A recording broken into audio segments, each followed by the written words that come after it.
On Saturday last week was the single largest attack against the state of Israel and the Israeli people in the history of the state of Israel from 1948. There has never been an attack like it, not the Yom Kippur War of 1973, which were standing armies that breached Israel's borders, but never took over civilian communities. We had 1,400 civilians killed, mostly civilians killed. There were also police and army as well, but mostly civilians, women, children sleeping in their beds, a pregnant woman stabbed in her belly with a fetus cut out of her, whole houses burned with people inside of them. There has never been the kind of destruction in the civilian communities along the Gaza Strip in the history of Israel. Israel's defenses were down and breached amazingly easily, that go beyond understanding, and the people responsible for that will pay when the time comes, when the war is over. I have been negotiating with Hamas for more than 15 years, not because they are my choice partners, but because they were elected by the Palestinian people. And I believe that there was a possibility for a modus vivendi with Hamas, not necessarily a peace treaty, but at least long-term ceasefires and understandings that would enable to open Gaza up to the world and the economy of Israel and the West Bank and the Arab world and Europe, etc., as it once had been. That Palestinians in Gaza, a population of 2.3 million people in a tiny area, 70% of them under the age of 30 years old, 50% of them under the age of 18, one of the youngest populations in the world. 80% of them are refugees, descendants of refugees from 1948, living in a siege that was put by Egypt and Israel after Hamas was elected and after Hamas threw the Palestinian Authority out of Gaza in 2007.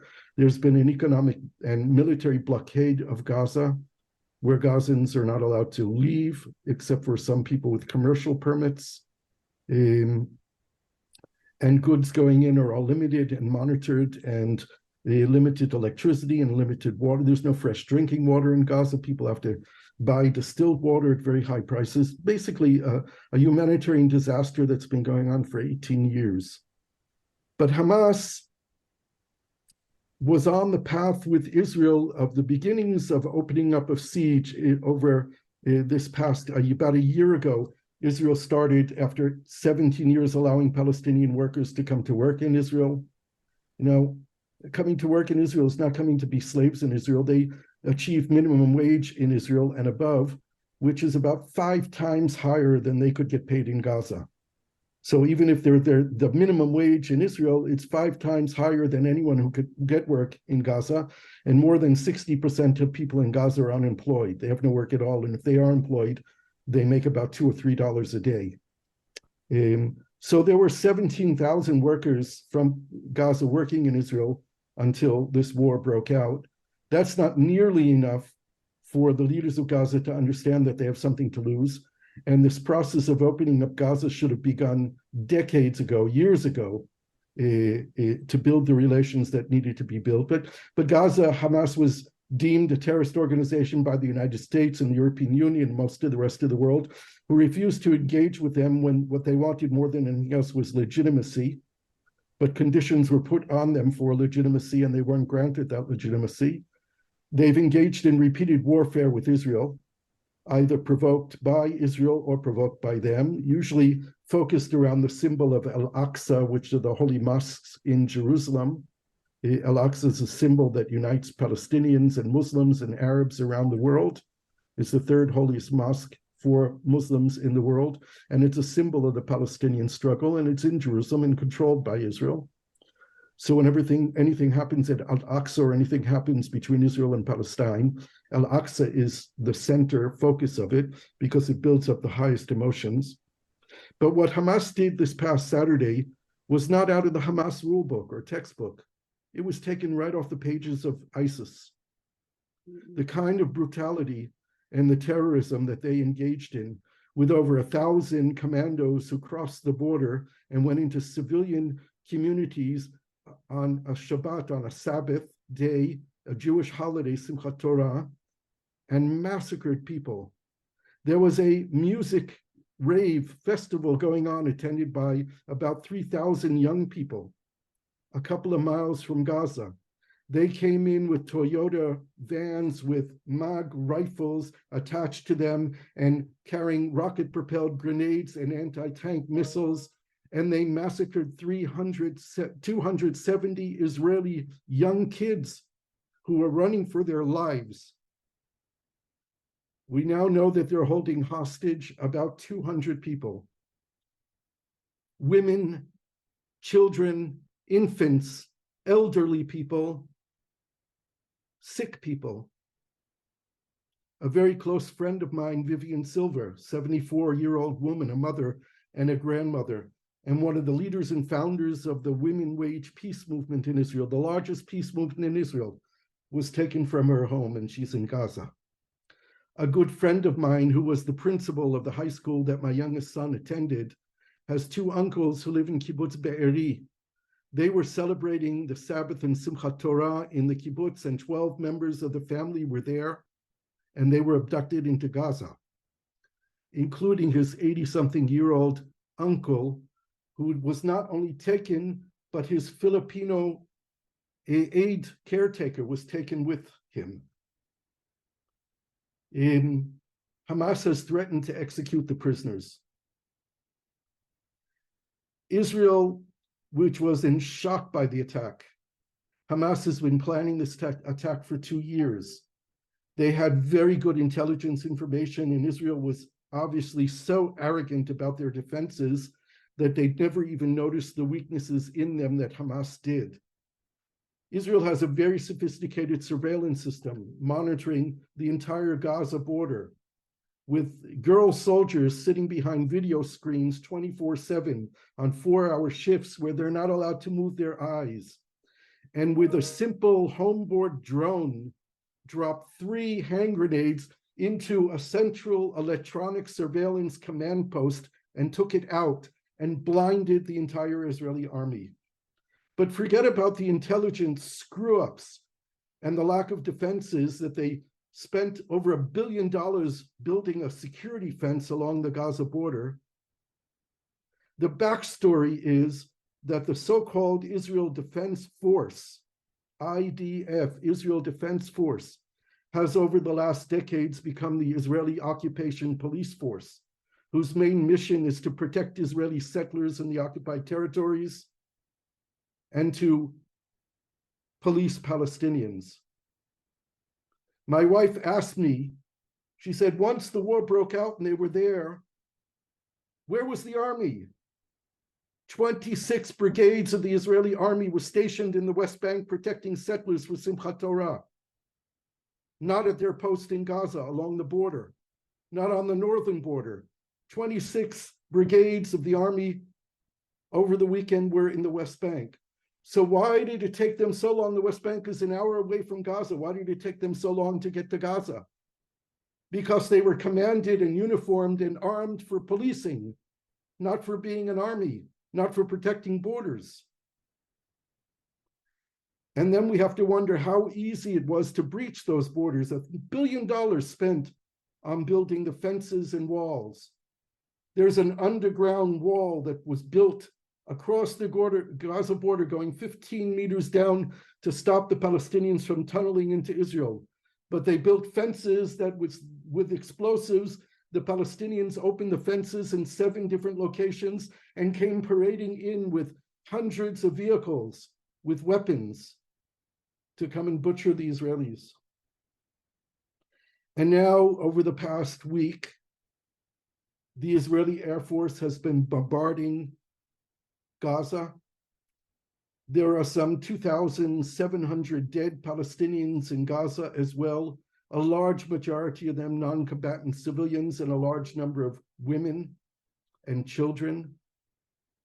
Israel cut the electricity flow that it supplies for Gaza. Israel cut the water supply that it provides for Gaza. Israel cut the border and won't let food and medical supplies into Gaza. Israel ordered the north part of Gaza to vacate south, presumably to start the ground operation going into Gaza. I'll say something about that in a moment. Hamas put up roadblocks to prevent people from escaping their homes. But I must say that Palestinians themselves didn't want to escape their homes. They have very vivid memories of 1948 when they left their homes and were never able to return. So many Palestinians don't want to vacate their homes. I saw a taped interview of a 90-year-old man who he himself was a refugee from Israel, from what is Israel today, from before 1948. And he said, I left my home once, I'm not leaving again. They can kill me, but it'll be in my home. I'm not leaving. So we have a similar situation. Gaza shares a border with Egypt. The Egyptian Gaza border is closed off. There are Gazans that would like to leave. There are Gazans who have foreign passports. There are Gazans who hold visas to go to other countries. Egypt claims that Israel has threatened to shoot anyone who approaches the border. I haven't had any confirmation on that. People in Gaza tell me Hamas prevents them from going to the border. I know that Palestinians are also afraid to leave Gaza, that if they leave en masse, they may never be allowed to come back. In the meantime, they are being bombed, and there is a planned Israeli army ground invasion in the works.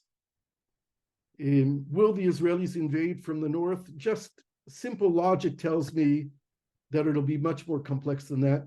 They told the people in the north of the Gaza Strip to vacate, which gives Hamas a week to prepare. Why would any army do that? Give the enemy a week to prepare. It seems to me that the army is planning big surprises. But there's no doubt that the Hamas will also have its own surprises. And a war, any war, is costly. We've already lost 1,400 Israelis in the terrorist attacks, and there will be Israeli soldiers who will be killed in this war as well. But for 18 years, we've had 7 or 8 wars with Hamas and Islamic Jihad in Gaza.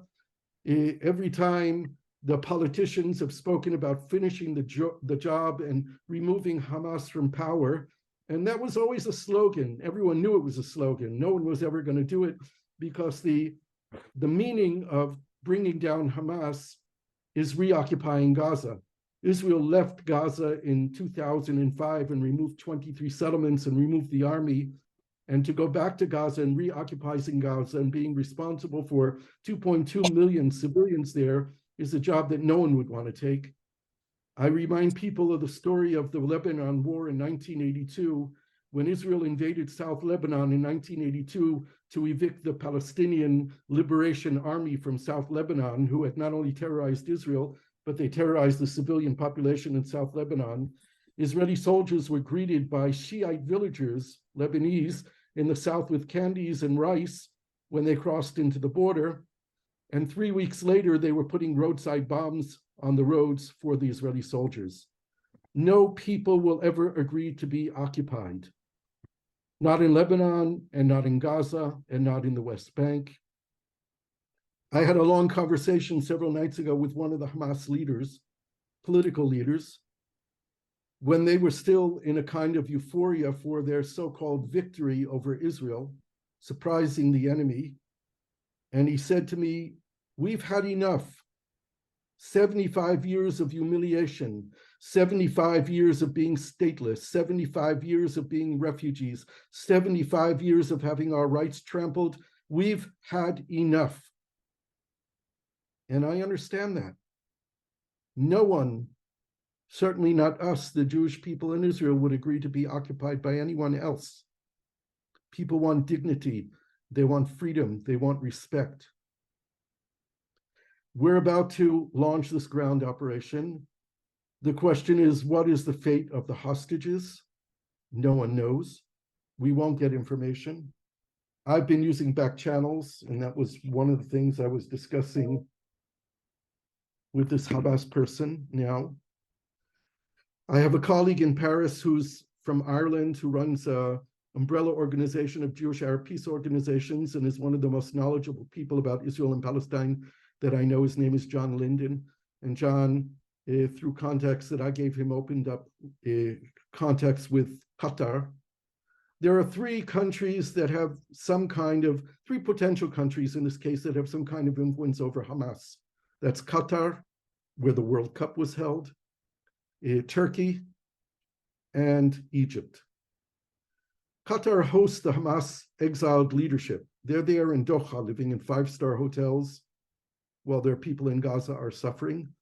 But they're there, and the Qataris also are the owners and runners of Al Jazeera, the most important Arabic-speaking news channel in the Arab world. The Qataris, you should also know, are strong allies of the United States. There is a very large American army base in Qatar. Secretary of State Blinken was just there. The Qataris are talking to the Hamas people. The Egyptians are speaking to the Hamas people and the Israelis. John and I and two senior Israeli retired military people who were in very high positions in the past have opened up a back channel, and I put down a proposal for a mini deal, not a large deal. I'll remind you that in 2011, the Israeli soldier Gilad Shalit, who was held captivity for 5 years and 4 months, was released in exchange for 1,027 Palestinian prisoners.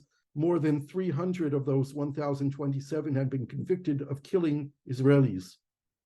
By the way, 2 nights ago, Israel killed one of the commanders in Gaza who was responsible for the planning of the attack against Israel. His name was Sami Qadi. Sami Qadi was convicted of killing my wife's first cousin in 2005. He was released in the Shalit prisoner deal that I helped to negotiate, and he was sent from the West Bank to Gaza, and the Israelis killed him 2 nights ago. We have proposed that in exchange for the hostages, the women, children, elderly, and sick people, we don't know their number, we don't know their welfare, we don't know how many of them are alive and what their condition is, but in exchange for them, the women, the children, the elderly, and the sick, Israel would release from its prison all the women and minors they are holding. It numbers 43 women and 190 minors who are all convicted of different charges. To the best of my knowledge, they're all from the West Bank and not from Gaza. And to the best of my knowledge, none of them have killed Israelis. So this is a kind of humanitarian release that we believe the Israeli War Cabinet can accept. It would have to include probably a ceasefire of 24 to 48 hours to enable the deal to take place, the exchange to be made, and for humanitarian help, food and water and medical supplies to enter Gaza. There are convoys of trucks waiting at the Egyptian-Gaza border to enter. At the first moment they're able to. The Hamas leader I was chatting with said, why would we agree to a short ceasefire and then Israel begins the massacres again afterwards?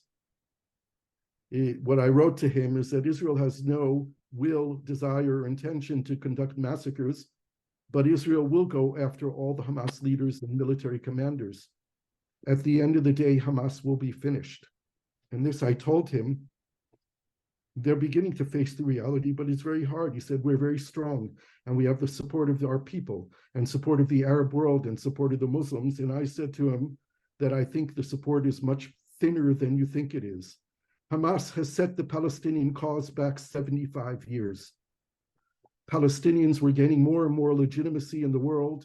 In the United States, in your own country, a majority of Democratic voters are more favorable toward the Palestinians today than toward Israel. I guarantee you the same people polled today will have very different results. They have dragged Palestine back 75 years. Hamas is finished. Israel will kill all the leaders and kill all the militants, anyone carrying a gun. If there's no hostage deal, Israel will go in with its military forces and special units and try to find them, and some will be rescued and some will not. Not one of the captors will survive this. They'll all be killed. This is not one Israeli soldier that they were able to keep in captivity for 5 years and 4 months without Israel ever knowing where he was. You can't hide 200 people in a small territory so densely populated. Even if they're spread out all across the Gaza Strip, there will be intelligence leaks and the Israelis will find them. Maybe there will be some people who will understand that they don't want to die, and maybe they'll desert their post, and hostages will be freed that way. Maybe others will be freed in military actions.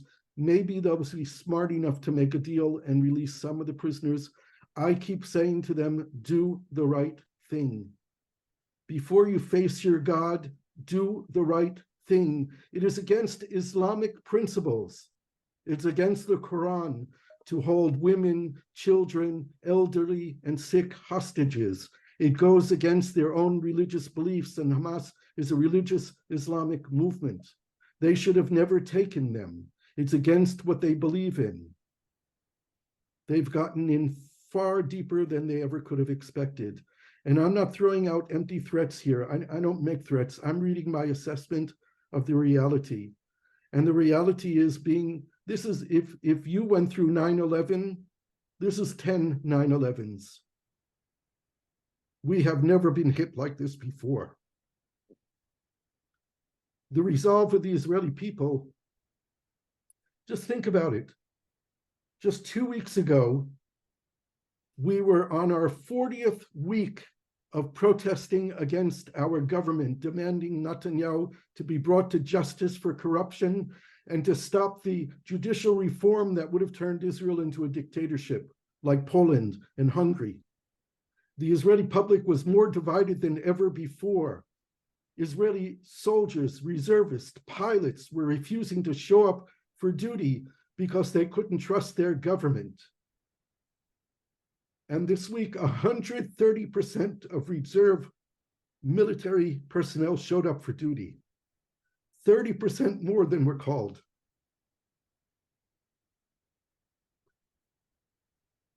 So this is where we're at now. I spent yesterday morning sending messages to more than 100 friends and colleagues and people I'm in contact with in Gaza,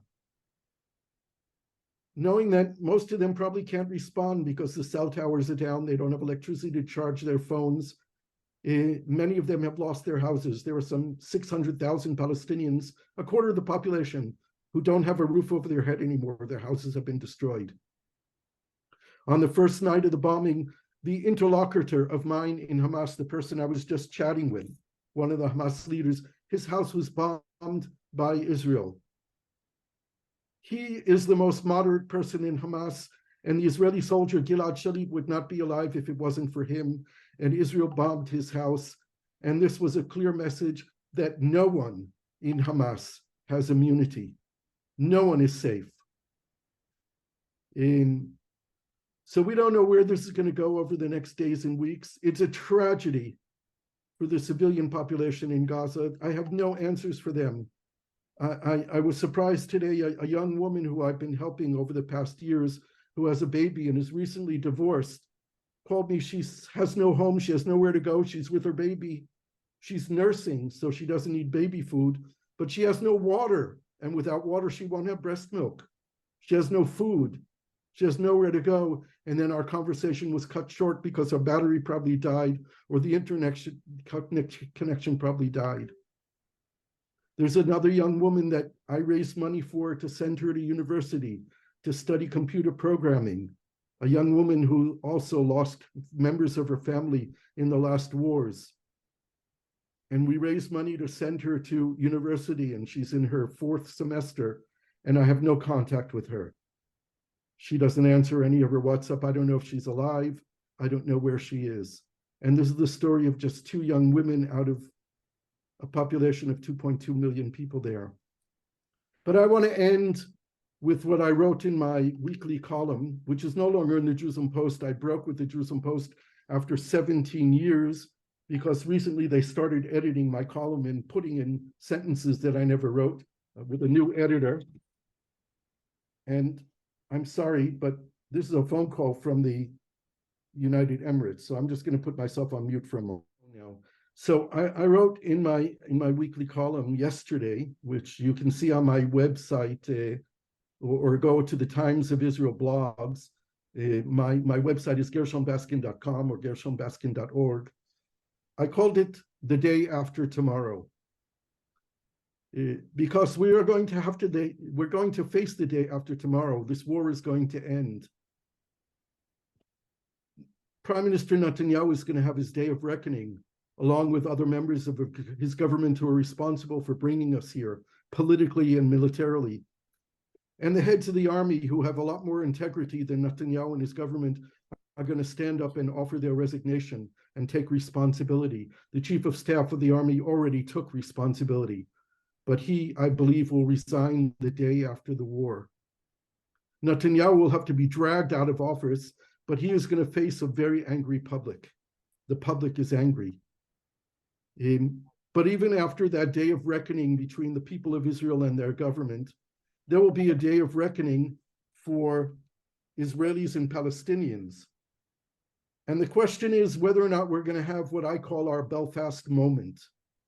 And I recognize the Belfast moment wasn't a moment, it was a process. But there was a period when the people of Northern Ireland stood up and said, we don't want to bomb each other anymore, we don't want to die anymore, we want to live. And a peace process started that led to the Good Friday Agreement. We have to have our Belfast moment too, where civil society, people in Israel, the young generation, Israelis and Palestinians, stand up and say no more. Not our leaders. Our leaders have to pay the price. Our Israeli leaders and the corrupt Palestinian leaders and the radical fanatic Islamist leaders. We need new leaders with a new vision and new hopes and new dreams. And then we Israelis and we Palestinians, assisted by Egypt and Jordan and the Emirates and Bahrain and Morocco, and hopefully the Saudis, with American support and European support, but not led, not by the United States and not by Europe. This must be led by Israelis and Palestinians and people in our neighborhood. And we need to create a new Middle East. And as a person who's advocated a two-state solution, Israel and Palestine, my whole life, I say, I don't care if it's one state, two states, 3 states, or 10 states. That doesn't matter. What matters is that we live by the principle that we recognize that every person living here has the same right to the same rights. No one has more rights than the other. And the only way that we can live together in peace is by respecting our identities and respecting our mutual right to be here. And then we can figure out how to do it. How many states we want, if we want a federation or a confederation or 2 states or 10 states, that doesn't matter. The basic issue is that we are human beings who share this small land between the Jordan River and the Mediterranean Sea. This will be the worst war in our history, with more people killed than ever before and greater suffering than ever before. And hopefully we will come out on the other side with the beginning steps of hope. So I'll conclude with that and open it up for dialogue, for questions, whatever.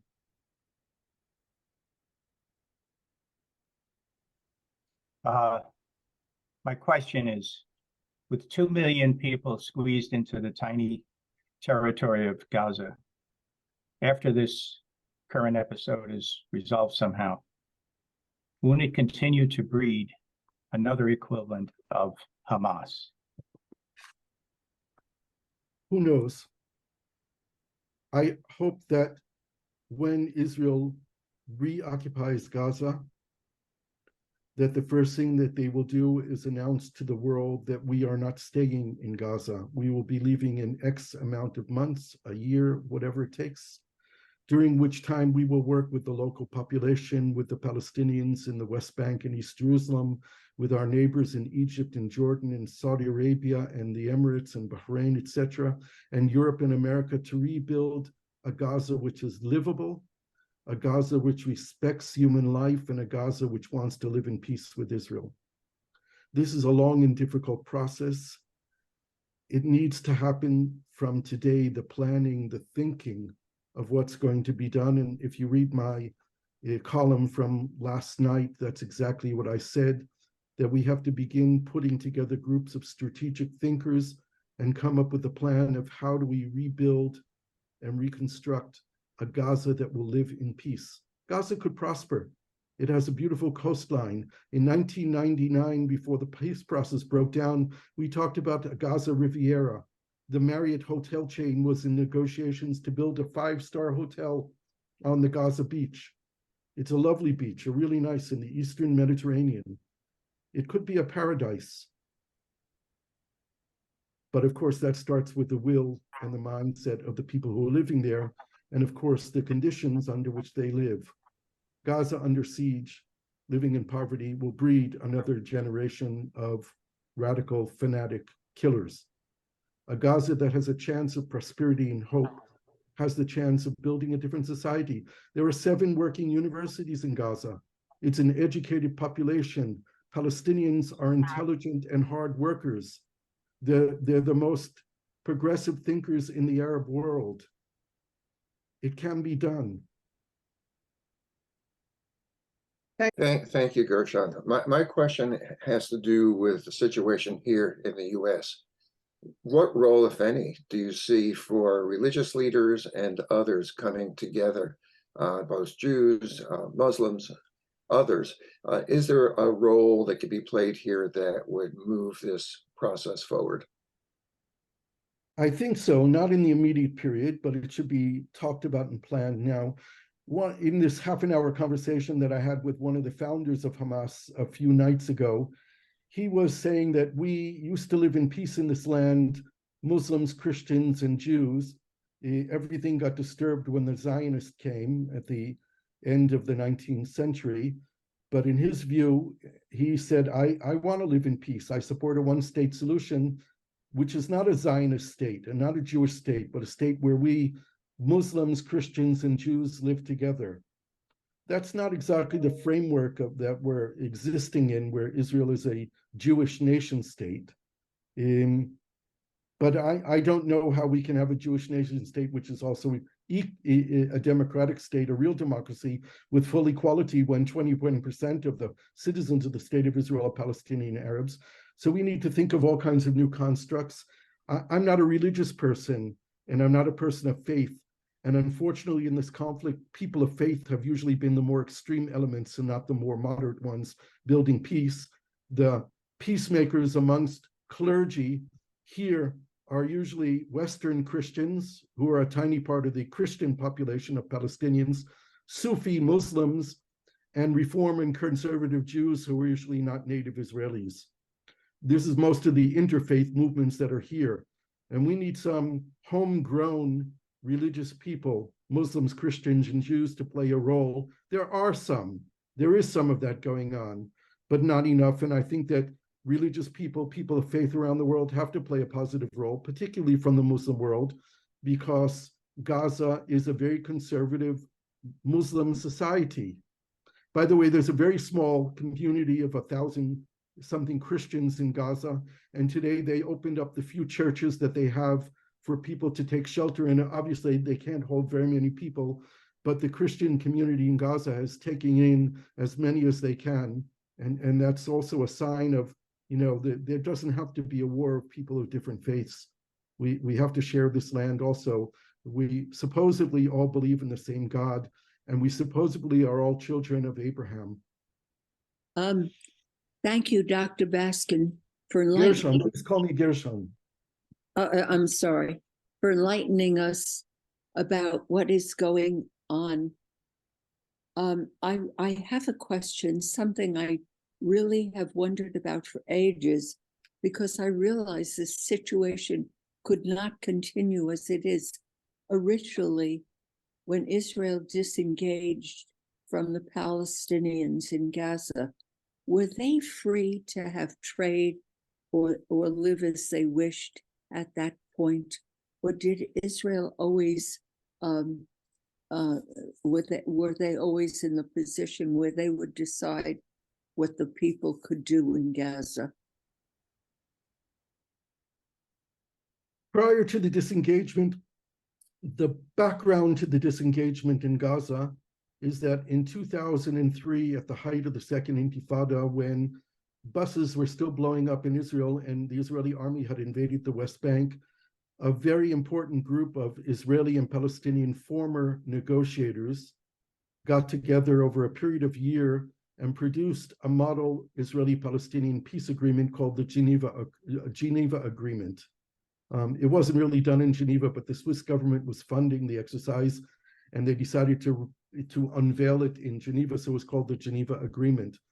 What it demonstrated was that Israelis and Palestinians could make peace, because on the Israeli side, it was led by the former chief of staff of the Israeli army, and the whole Palestinian Authority negotiators were involved in it, and it could have happened. And very quickly, this Geneva Agreement was getting support all around the world. When the US State Department announced that they were studying it and looking at it favorably, Prime Minister Sharon showed up at a public strategic conference, a very important public conference at one of Israel's colleges. It was called the EHSLI Conference. And out of nowhere, not in the government, not in the Knesset, but at a public conference, Ariel Sharon announced that Israel was going to unilaterally withdraw from Gaza. This was a shock, because a short time before, Ariel Sharon compared a tiny settlement in Gaza with the city of Tel Aviv, Israel's financial capital. And he said, the fate of this settlement, Netzarim in Gaza, is the same as the fate of Tel Aviv. And a few months later, Sharon announces that Israel will unilaterally withdraw from Gaza. Israel was controlling 30% of the land of Gaza for 8,000 settlers, while 1.5 million Palestinians were living on 70% of the land. 23 Israeli settlements were in Gaza that Sharon said we would withdraw from. And in August of 2005, Israel unilaterally withdrew. President Mahmoud Abbas, who was elected in 2006 after the death of, 2005. Arafat died in November of 2004. Abbas was elected at the beginning of 2005. He was elected on a platform of anti-violence, of non-violent resistance. He was opposed to the militarization of the Second Intifada. He was a man who was willing to rebuild the Palestinian security forces to fight against terrorism. And he called for Ariel Sharon to negotiate the disengagement of Gaza with him. And this would have been a victory for the moderates. It would have been a victory for diplomacy. It would have been a victory for peacemaking. But instead, Ariel Sharon announced that Mahmoud Abbas is a chicken without feathers, and we're not going to negotiate with him. Israel decided to unilaterally withdraw, and we will unilaterally withdraw. The Palestinians had established an executive body to negotiate the transference of Gaza to them, including what to do with the settlements, what to do with the economic enterprises, how to manage the border crossings, everything. And Sharon refused to do it. Guess what? When Israel withdrew, they closed the gate and threw away the key.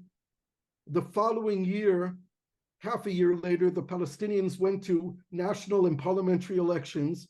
And guess who won the elections? The moderates who said, we delivered Palestine by negotiations and diplomacy, or Hamas who said, we kicked the Palestinians out with the armed struggle, with violence, with our weapons. I know Palestinian Christians who voted for Hamas because they saw the narrative of the victory of struggle. And they said, Israel only understands the language of violence, not the language of diplomacy. We did the same thing in southern Lebanon. Israel withdrew unilaterally from southern Lebanon and gave the victory to Hezbollah to say, we threw Israel out. So when Israel left Gaza, they closed the gate, and the first 100 days after the exit of Gaza, the border was closed. And then it was only open limited times and periods, and commerce stopped. And in 2007, the following year, when Hamas violently took over the ruling of Gaza from the Palestinian Authority, Israel issued the blockade policy of cutting Gaza off from the world. No work, minimum electricity. At that time, Israel was limiting the quantity and quality of food going into Gaza. They had someone calculate how many calories a day the average person needs to survive, and then they measured the goods going into Gaza on the basis of that. There were some ridiculous decisions being made at the time. They didn't allow pasta in. I guess pasta fuels terrorism. But it was such stupid decisions being made. The basic idea of the logic of the Israeli policy was that we were going to make peace with the West Bank and Mahmoud Abbas and advance the society there and advance the economy there and show the people of Gaza the price they pay for supporting Hamas. But in 2009, Netanyahu came back to power, and he never supported the peace process, and he never implemented the policies that his predecessor Olmert tried to do. And the peace talks stopped, and the peace process stopped, and Palestinians couldn't discern any difference between the West Bank and Gaza. They didn't see this difference. What's the difference between Hamas and Fatah? We might as well have dignity and fight against Israel. And that's what brought us to the reality that we have today. Thank you, Gershon. I keep wondering what we can do as Americans. Dr. Cornel West, who is a well-known scholar here, has been speaking out. He's now running for president of our country.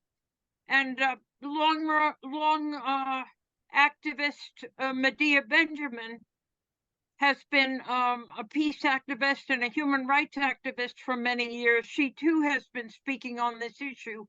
Have you spoken to either of those two people here in America? No, I haven't. But if I were to speak to Cornel West, the first thing I would tell him is not run for president. We cannot risk having Donald Trump come back. And that's the wrong thing to do for the United States and for the world. The most dangerous thing that could happen to this world and to the United States is for Donald Trump to come back.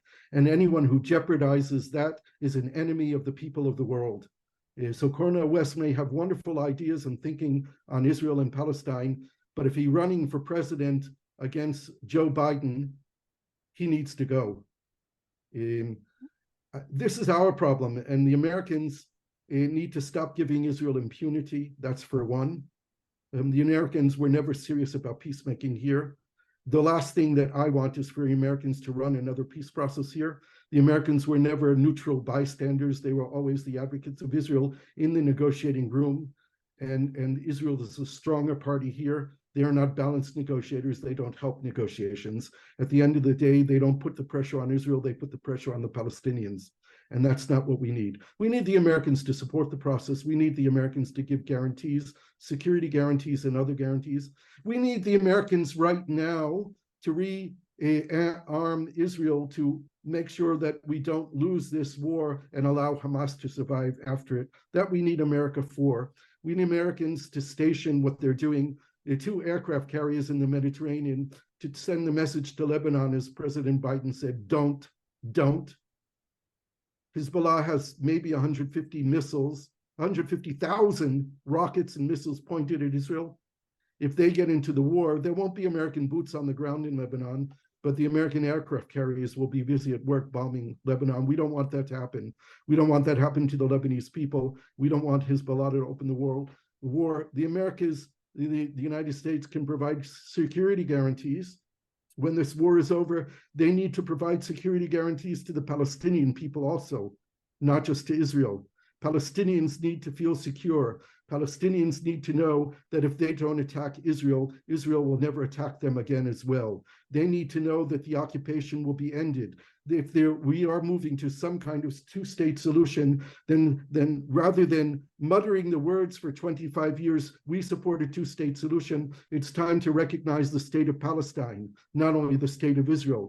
I don't know why the United States and most of the OECD countries still talk about a 2-state solution and only recognize one of those states. How are you going to have a 2-state solution when one state is negotiating with an organization, with an authority that's less than a state? Let's at least try to balance the playing field a little bit at the negotiating table. The gaps are huge between the two sides. At least recognize Palestinians' national rights by recognizing the state of Palestine. That's what the Americans should do. And if they don't do it, they should stay away from the negotiating table.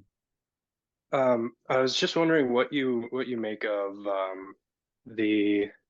such a large and coordinated attack being such a surprise in the face of surveillance by the Mossad, which is historically very effective, and also the new reports of Egypt warning Israel that an attack was upcoming.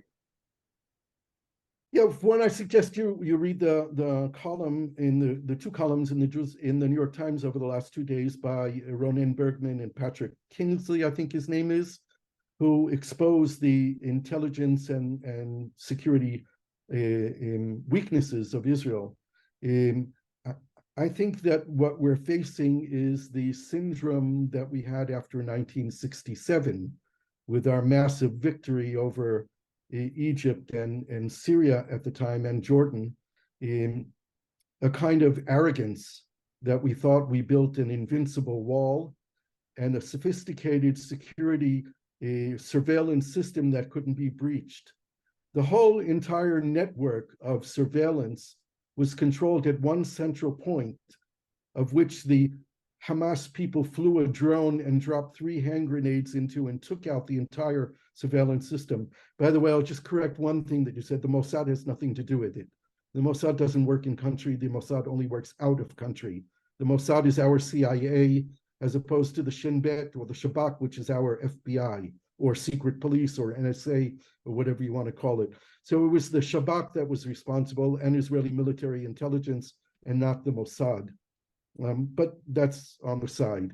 The central problem is not the arrogance and not the lack of sophistication and underestimating the sophistication and intelligence of Hamas, but the essential problem is that we have focused our military security emphasis on the occupation, on patrolling and policing the 3.5 million Palestinians who live in the West Bank and East Jerusalem in order to build more and more Jewish settlements and never give up that land for the Palestinians to have their own country. You can't police and protect the occupation of 3.5 million Palestinians and also provide the same level of defense on the borders of the country. And we saw that very vividly. So this is not only a weakness of the army and the intelligence and the Shin Bet and the police, it is a political built-in boomerang, a grenade that exploded in our face. And I hope that people begin to realize that as well. My question is this. There, at the moment, 2 polar opposite views about what Israel should do at this point. There are 2 more extreme positions, and I was wondering, where you come down in that spectrum. One, of course, is we've already talked about for Israel to go in, crush Hamas with all the positives and the negatives that comes with that. And the other extreme solution that I've heard in American media to some degree is for there to be virtually no military invasion or very, very limited, and really try to work just along the diplomatic lines. And I'm wondering where you come along that spectrum and how you see how Israel should best proceed at this point. I'm really struggling with this. Imagine the person I was chatting to on WhatsApp is going to be killed. I know it. I've been talking with him for more than 15 years. We've had more than 1,000 phone calls and faxes and SMSs and WhatsApp and Signal lately. We've met face-to-face 4 times, twice in Gaza and twice in Egypt. We've talked about way beyond things like family, beliefs, religion. He always jokes with me, knowing that I'm not a religious believer. He always says that he'll pray for me. I think, and I have believed for 15 years that we could negotiate with Hamas and we could work out some kind of arrangement. I've preached this, I've written about it, I've worked for it. I've been negotiating for ceasefires for years. And I believe that Hamas, by what they did, are no longer worthy to exist as a ruling party in Gaza. Militarily and politically, they have lost their right to exist. They've lost their right to govern. There is no way of removing them diplomatically. They are not going to surrender. They are going to fight to the death, most of them, and most of them will be killed. I've never supported a military operation in my life. When I was 12 years old, I was marching against the war in Vietnam. My whole life has been dedicated to working for peace. The situation is almost parallel, with all the differences, to the realization that you could not make peace with Nazi Germany. You had to bring the Nazis down to their knees. They had to surrender, and Nazism had to be erased. There could be no democratic, peaceful Germany if the Nazi Party had remained in Germany. There can be no peaceful Gaza if Hamas remains in power in Gaza with a negotiated end. This is a very sad realization in conclusion, because I really believe in humanity. But I think these people earned what they're getting.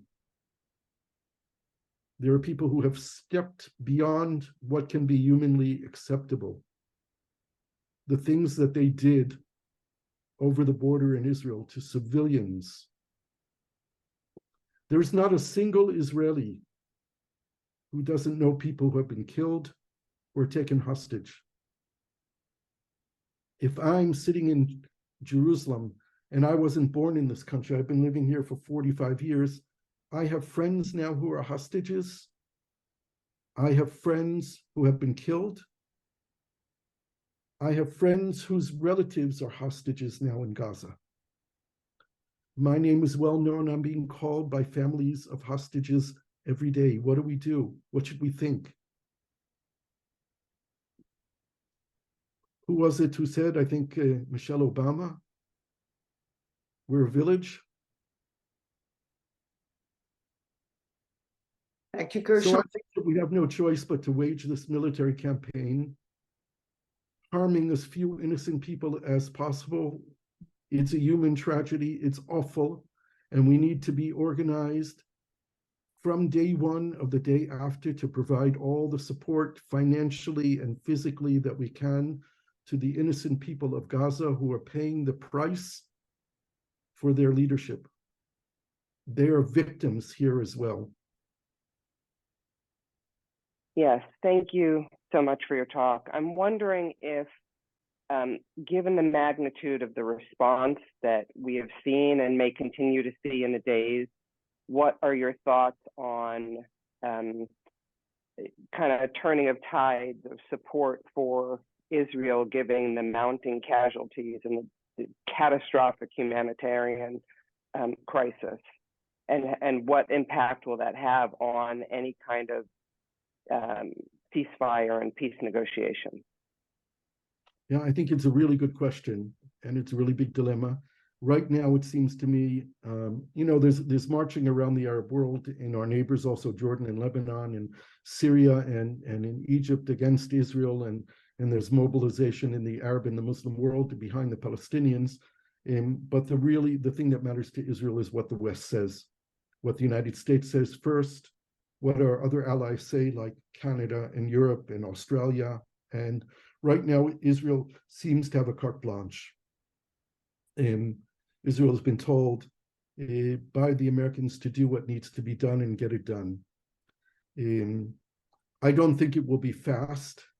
It will be catastrophic is the word that you used, and there's no better word to describe it. And I think as the civilian casualties continue to mount and the human suffering in Gaza is visible on air, on CNN and other major Western television stations, there will be mounting pressure on Israel to give a ceasefire, to stop. I think the Israelis know that the time is limited to do what they want to do and do what they have to do. I don't think that they're going to do it rapidly because that would endanger the lives of Israeli soldiers. And Israel will play up as much as possible on the human casualties and deaths and terrorism that took place in Israel.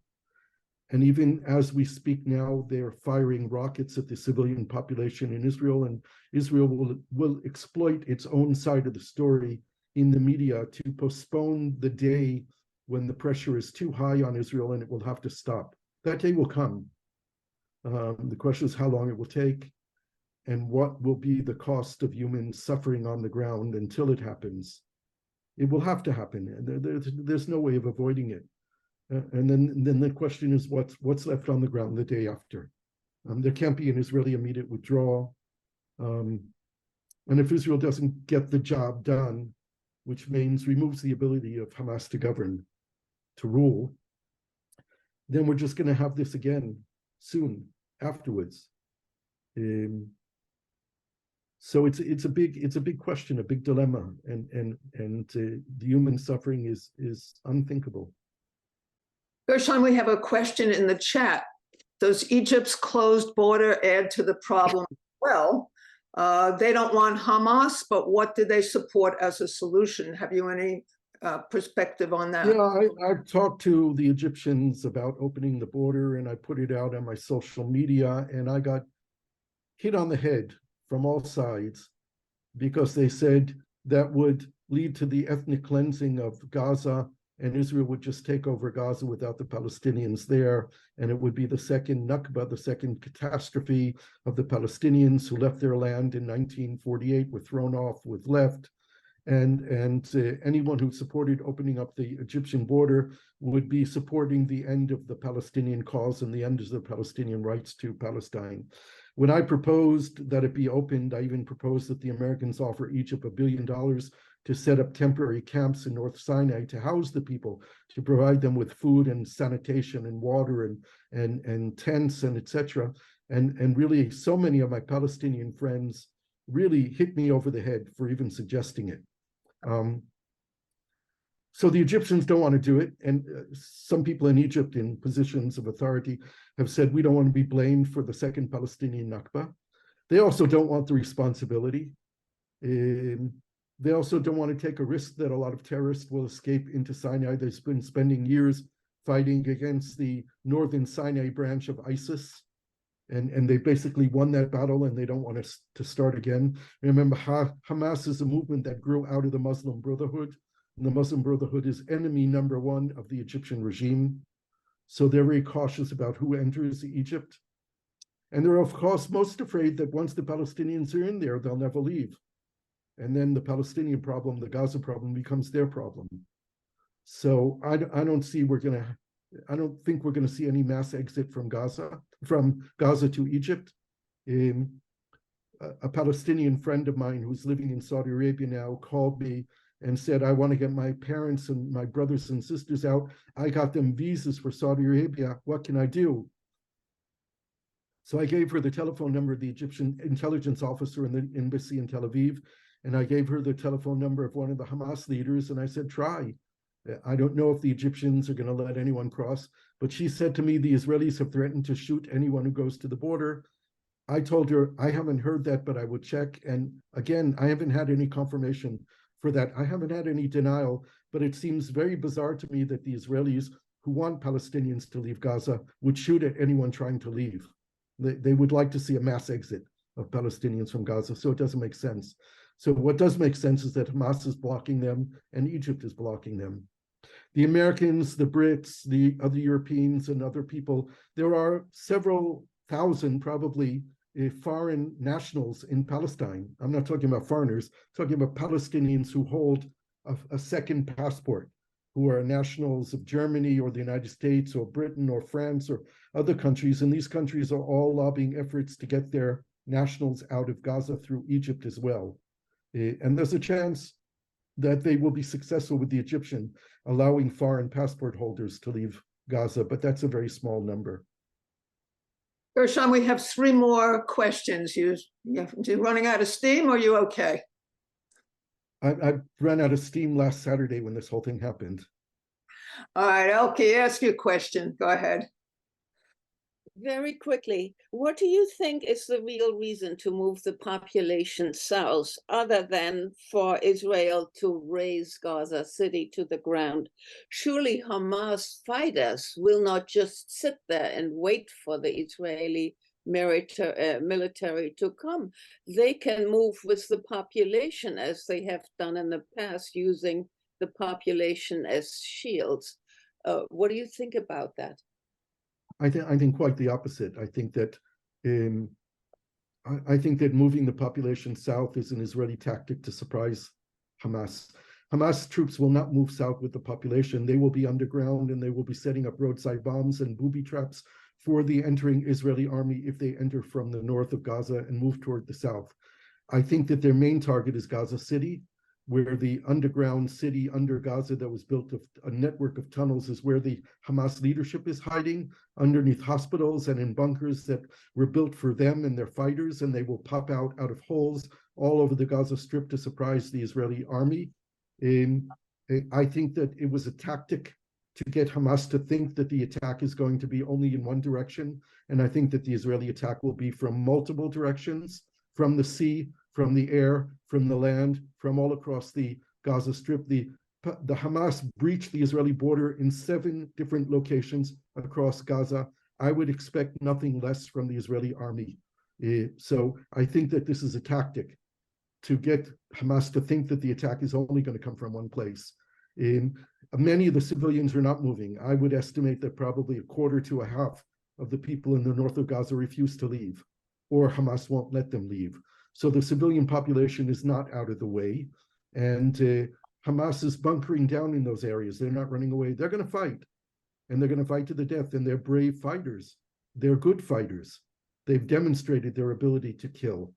And that's what their mission is going to be, to kill as many Israelis as they can. What do you think the Hamas leadership had in mind as to what they would accomplish in this attack? Granted, they caused a lot of havoc, but what do you think their end game was? I can tell you what some of them told me, which I don't believe, and then we can look at what some of their papers that were found on dead soldiers seem to reveal.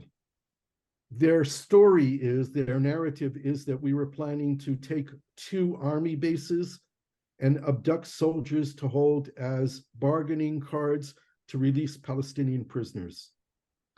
That's what they say. But if that was true, they wouldn't have had these armed vehicles going to the music festival where they gunned down 270 young people. The border wouldn't have been opened up to Islamic Jihad and popular resistance fronts and other armed militia who came in. More than 1,000 Palestinians crossed that border with weapons and then went on a rampage of killing and pillaging. Did they lose control? Did they have a plan that was much more limited? And did it get out of hand? Probably. Did they intend to kill as many people as they did? I would say yes. Yes. Did they plan for all the burning and destruction to take place? They found maps, the Israelis found maps and instructions and detailed strategic locations in every civilian community that was attacked. They found them in the pockets of the soldiers, the terrorists who came across the border, with where to attack, how to attack. They came in with machinery used to forcibly open up doors. We have in our houses, particularly along Gaza, right behind me, I don't know if you can see this door in there, that door over there, that's a bomb shelter. And my bomb shelter has a special steel window and an impenetrable steel door on it. They brought in tools to break down bomb shelter doors because they knew that people would be hiding. We have recorded phone calls of people inside their bomb shelter calling the police, calling the television, radio, saying, help us, terrorists are in our house. They're trying to break down our door. And most of those people were either killed or taken hostage. So when I say that they've lost their right to exist and to govern, that's what I mean. you talked about Mahmoud Abbas a little while ago. Where is he in this scenario now, and where might he be in the future? Mahmoud Abbas is 87 years old. He's in the 18th year of a 4-year term of office. He is running a corrupt government. Who is this? With zero legitimacy from his public. Before this war, if there was one thing that almost all Palestinians agreed on, was that Mahmoud Abbas needs to go and we need to elect new leaders. Palestinians wanted democracy. They wanted to elect their leaders. They want the regime of Mahmoud Abbas to end. I personally like the man. I've had many conversations with him. I think he can still do a few historical things before he exits the stage, but he has to go. We need Palestinian leaders with new vision, and we need Palestinian leaders who have the legitimacy of their own people.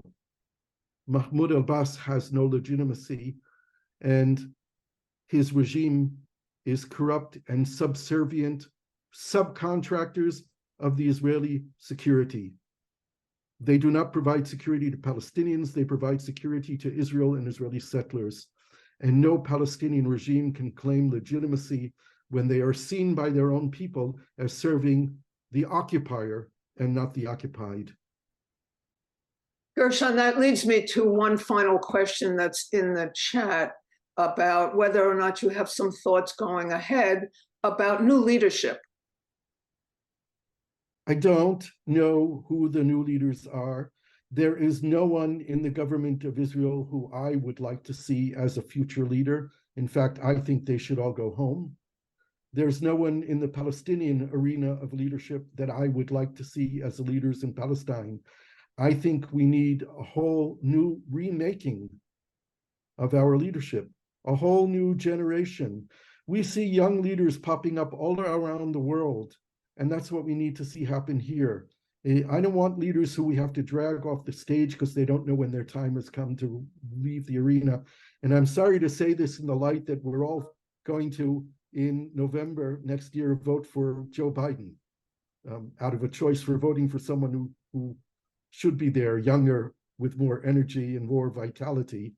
But given the alternative, we are going to, probably all of us, I imagine, vote for a very old man. That's not what we want here, and that's not what we need here. We need a new generation. We need new thinkers. We need people with vision. I'm more than willing to help whoever stands up and whoever wants to be counted. I'm beyond the point where I am electable or want to be elected. But there are a lot of good people. If we see all the goodwill that's been spilling out of our society, if we see the people who led 40 weeks of protest against Netanyahu and his government, young people who took to the center stage and led probably the largest civilian protest movement in history of the Western world, keeping it going every week for 40 weeks. There are people out there who can do it. And I know that there are people in Palestine who can do it. I will add that I hope and pray that the Palestinians enable women to come to the stage. It's a patriarchal society, but the overwhelming majority of university graduates today, university students in Palestine, are women. And they are fighting for their independence as women. Economic independence, the right to make their own decisions, the right not to be forced into marriages by their families.